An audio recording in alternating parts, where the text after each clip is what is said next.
வணக்கம் ஃப்ரெண்ட்ஸ். இப்போ நம்ம ரொம்ப டேஸ்டான சில்லுன்னு இந்த வெயிலுக்கு தகுந்த ஃப்ரூட் கஸ்டர்ட் தான் செய்ய போகிறோம். ஃப்ரூட்ஸே வேணான்னு சொல்கிற குழந்தைங்களுக்கு கூட நீங்கள் இந்த மாதிரி ஒரு வாட்டி செஞ்சு கொடுத்தீங்கன்னா அந்தளவுக்கு விரும்பி சாப்பிடுவாங்க. அந்தளவுக்கு இது டேஸ்ட்டாக இருக்கும். இந்த ஃப்ரூட் கஸ்டர்ட் நம்ம எப்படி சேர்த்துன்னு போய் பார்த்துடலாமா? அதுக்கு தான் நான் இந்த பழங்களெல்லாம் எடுத்து வச்சுருக்கேன். உங்களுக்கு இது தவிர வேறு எந்த பழம் வேணாலும் எடுத்துக்கலாம்.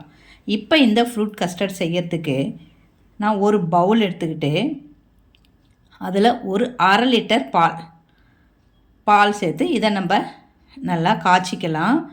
இது நல்லா பொங்கி வரணும். பால் பொங்கி வரும்போது அதிலிருந்து நம்ம ஒரு கரண்டி பால் எடுத்து வச்சுக்கிட்டு மீதியை நல்லா கலந்து விட்டுக்கலாம். இது அப்படியே நல்லா கொதித்து ஒரு 5 நிமிஷம் அப்படியே நல்லா சூடாகட்டும். சிம்மில் வச்சுக்கோங்க. இப்போ நம்ம இதில் எடுத்து வச்சுருக்கிற பால் எதுக்குன்னா, இப்போ நான் கஸ்டர்ட் பவுடர் எடுத்திருக்கேன்.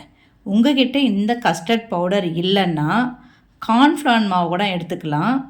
இந்த கஸ்டர்ட் பவுடரில் நம்ம எடுத்து வச்சுருக்கிற அந்த பாலை சேர்த்து கட்டி இல்லாமல் கலந்துக்கலாம். கொஞ்சம் கூட கட்டி இருக்கக்கூடாது. உங்கள் வீட்டில் கஸ்டர்ட் பவுடர் இல்லை, கார்ன்ஃப்ளவர் மாவு எடுத்துக்கிட்டு அதில் கொஞ்சமாக லைட்டாக ஃபுட் கலர் சேர்த்துக்கோங்க. இப்போ நம்ம கலந்து வச்சுருக்கிற அந்த கஸ்டர்ட் மிக்ஸை இதில் கொஞ்சமாக சேர்த்துக்கலாம். ஏன்னா இது வேகமாக சேர்த்தோம்னா ரொம்ப கட்டியாயிடும். இவ்வளோ மெதுவாக சேர்த்து கொஞ்சம் கட்டி வந்துடுச்சு பாருங்கள். இதை கைவிடாமல் கலந்துக்கிட்டே இருக்கணும். இது கொஞ்சம் நல்லா கலந்து ஒரு 5 நிமிஷம் கொதித்த பிறகு நம்மளுக்கு தேவையான அளவு ஸ்வீட் சேர்த்துக்கலாம்.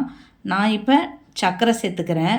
உங்களுக்கு நாட்டு சர்க்கரை கூட சேர்த்துக்கலாம், வெல்லம் தேவைப்பட்டாலும் சேர்த்துக்கலாம். இல்லைன்னா இது நல்லா ஆறின பிறகு தேன் கூட சேர்த்துக்கலாம். இப்போ இதெல்லாம் நல்லா ஒரு 5 நிமிஷம் ஆன பிறகு இறக்கி வச்சிடலாம். ஸ்டவ் ஆஃப் பண்ணிவிட்டு ஆற வச்சிடலாம். இது ஆறுறதுக்குள்ளே நம்மளுக்கு தேவையான பழங்களெல்லாம் இப்போ கட் பண்ணி வச்சுக்கலாம். நான் ரெட் பனானா, கிரேப்ஸு, ஆப்பிள், மாதுளம்பழம் எடுத்திருக்கேன். இப்போ நல்லாவே ஆறிடுச்சு. இந்த க்ரீமியாக இருக்குது பாருங்கள். நல்லா ஆறின பிறகு நம்ம எடுத்து வச்சுருக்கிற ஃப்ரூட்ஸை ஒன்றா இதில் சேர்த்துக்கலாம். நான் கிரேப்ஸ் போட்டிருக்கேன், ஆப்பிள் சேர்த்துருக்கேன், அப்புறம் மாதுளம்பழம் சேர்த்துட்டு ரெட் பனானா, உங்கள்கிட்ட வேறு பனானா இருந்தாலும் பரவாயில்ல, இது எல்லாம் சேர்த்து நல்லா கலந்து விட்டோம்னா அருமையான ஃப்ரூட் கஸ்டர்ட் நம்மளுக்கு ரெடி ஆகிடும். இதை உடனேவும் நம்ம சாப்பிட்லாம். அப்படி இல்லைன்னா இந்த வெயில் காலத்துக்கு அதை ஃப்ரிட்ஜில் ஒரு மணி நேரம் வச்சிங்கன்னா ரொம்ப நல்லா கூலாகிடும். இன்னும் ஃப்ரீசரில் வச்சிட்டிங்கன்னா 1/2 மணி நேரத்துலேயே கூலாகிடும். அப்புறம் சில்லுன்னு ஆன பிறகு அதை எடுத்து இது மாதிரி சர்வ் பண்ணி குழந்தைங்களுக்கு கொடுத்தீங்கன்னா ஆடாடா ஆட்டகாசமாக இருக்குங்க. நீங்கள் இது ஒரு வாட்டி செஞ்சு சாப்பிட்டு பாருங்கள். குழந்தைங்க அடிக்கடி இதே மாதிரி வேணும்னு சாப்பிடுவாங்க. பழமே சாப்பிடாத நிறைய குழந்தைங்க இருப்பாங்க. அவங்களுக்கு இந்த மாதிரி செஞ்சு கொடுங்க. நீங்களும் வீட்டில் இந்த மாதிரி வெயில் காலத்தில் நல்லா சில்லுன்னு ஹெல்த்தியான ஃப்ரூட் கஸ்டர்ட் செஞ்சு நம்ம சாப்பிட்லாம். நம்ம விரதம் இருக்கும்போது இதை மாதிரி செஞ்சு சாப்பிட்டோம்னா நம்மளுக்கு டயர்ட் தெரியாது, உடம்புக்கும் ரொம்ப ஹெல்த்தியான இருக்கும். இந்த மாதிரி ஃப்ரூட் கஸ்டர்ட் நீங்கள் செஞ்சு சாப்பிட்டுட்டு எப்படி வந்ததுன்னு கமெண்ட்டில் சொல்லுங்கள். மறக்காமல் நம்ம சேனலையும் சப்ஸ்கிரைப் பண்ணிக்கோங்க, சமையல் பண்ணுங்கள். ரொம்ப சந்தோஷமாக இருங்க.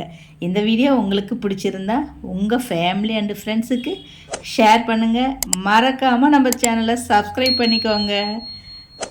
பாய், வணக்கம்.